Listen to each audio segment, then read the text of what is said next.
It is a considerable privilege to be invited to the Carnival of Dreams, they say. The ticket is never postmarked, never granted with a return address. Those who ignore the ticket may find it in places where it is most visible, curled around a toothbrush, folded in a wallet, crushed within a sleeping fist. Disposing of the ticket is not possible either, it always finds a way back home. For adventurers, the ticket is often heralded as a blessing and a challenge. There are prizes beyond compare, they say, riches and glory and whatever else your heart desires. But earning such things comes at a price, and some visitors never return home. Those who do are not the same. Some shuffle where they might have sprinted, others put their weapons away and turn their backs on the lives they loved. When asked, the survivors rarely share anything more than cursory deflections. The carnival, they say, gives and takes. I did the same. Maybe you will too, someday. When Annabelle finds the ticket nestled in her fruit basket beneath bruised bananas and rosy apples, she curses under her breath. On impulse, she seizes the ticket and wrenches her hands in opposite directions, desperate to render it irredeemable, but it is magic, of course, and does not succumb to her assault. She sinks into a chair and bows her head, holding the ticket before her face. 5 years deep into retirement, she can't fathom why she of all people would be selected. She hasn't swung a sword in years, and her knees can't handle the kind of rigorous activity she once delighted in. Just thinking about her days of scaling cliffs, and wrestling fiends, and chasing rogue goblins makes her ache. It wasn't an injury, or a curse, or an obligation that led her to retire. Annabelle chose to give up the mercenary lifestyle in favor of settling down. She found that the rough-and-tumble course contributed to astronomically high blood pressure, not to mention an increased risk of infection, and when she reflects back on her time as an adventurer, Annabelle winces at the thought of how much she spent repairing tattered clothes, worn boots, and dulled steel. Now, she adheres to a weekly budget, a habit imparted by her wife, and only occasionally splurges on a nice bottle of honey wine to share. Desdemona doesn't like to reminisce. In her youth, she was first a scholar, then a traveling musician, and her stories often rival Annabelle's in whimsy and intensity. She is of the opinion, however, that the past should be left where it lies. In many respects, Annabelle is inclined to agree. There is no use in clinging to nostalgia, after all, especially when their histories are viewed through such romantic, rosy filters. But still, Annabelle does not want to forget who she was. The warrior still lives on within her, rising up in crowded stores and in traffic, and Annabelle doesn't mind the flash of heat in her blood, or the way her rigid stare makes bold men falter. She keeps these instances to herself to avoid Desdemona's dejection and disapproval. As she clings to the ticket, Annabelle feels the faint murmur of her past thrumming in her veins. Her heart beats louder than it has in months. The last time it rivaled this was when she swept a child out of the road, stealing him from a thunderous death of hooves as a carriage raced by. It is the adrenaline of heroics, of risk and danger, that makes Annabelle remember what it's like to feel alive. And then Desdemona's arms are weaving around her shoulders, and she presses a kiss to the back of Annabelle's head. Morning. What V you got there?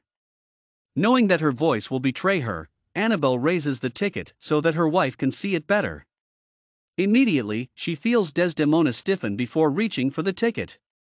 Gods above, they're insensitive. Don't they know you're out of the business? Well, pity for them. Tuck it in a drawer, and we'll forget about it soon enough. That's not how it works. Annabelle squeezes the ticket until her fingertips are white, refusing to relinquish it. You don't ignore it. You don't forget about it. One way or another, now or later, you go to the carnival. Desdemona untangles herself from Annabelle and settles on the chair diagonal from hers. She rests her cheek against a propped hand and sighs. And then what? Fight for your life in exchange for a final bout of glory and honor? It's not worth it, Anne. I don't want any of that, Annabelle says, bristling. But I don't exactly have a choice. If I don't go of my own accord, they'll take me. The carnival isn't optional. Invitations are a formality, and you have to attend. Frowning, Desdemona searches Annabelle's face for some time before speaking again. I can't tell you what to do. Never could. Always loved that, how rotten and stubborn you were. If you go, I won't stop you. But I'll worry about you every second you're gone. So you have to promise you won't be too reckless. Annabelle smiles. It's easy to fall in love, over and over again, with a woman like Desdemona. Opinionated but amicable, she's a lover and a fighter at once, and Annabelle constantly combats the urge to silence her with kisses. I will. I'll come home. I promise.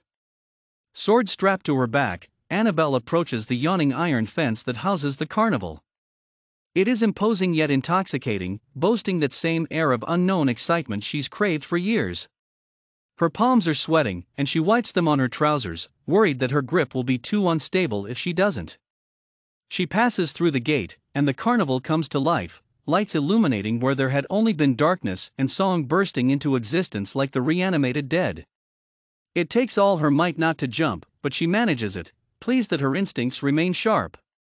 Before her stands a ticket booth, dappled in red, white, and gold. Atop it sits a figure, facial features hidden beneath an oversized top hat save for a wide, toothy grin.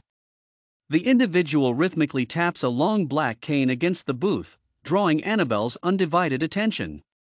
Once received, the figure laughs, head thrown back and throat bared, feet splayed outward in delighted kicks. Welcome, Annabelle, the figure says once righted. We thought you'd never make it. I couldn't exactly say no, could I, she says, one hand falling onto the hilt of her sword. You don't make it easy. The figure offers only a shake of the head, whipping about long black strands of hair. We only want what you want, Annabelle. Do you know what that is? She swallows, suddenly unsure.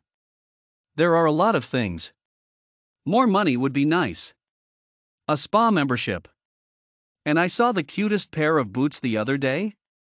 No, the figure says. None of that. Think, Annabelle. This is an opportunity. An escape. Don't you understand? Don't you see? And of course, by now, she does. It isn't that the humble life is unsatisfying, she loves the town and her wife and all the mundane habits she's adopted. But at night, Annabelle finds herself clinging to memories of tombs and treasure. She's not as spirited as she once was, but something within her craves that excitement, that feeling of duty and purpose. She wants adventure. She draws her sword and widens her stance, boasting a grin that beckons to her past and welcomes it. The figure before her grins wider than ever and leans forward, chin resting in open hand. Took you long enough.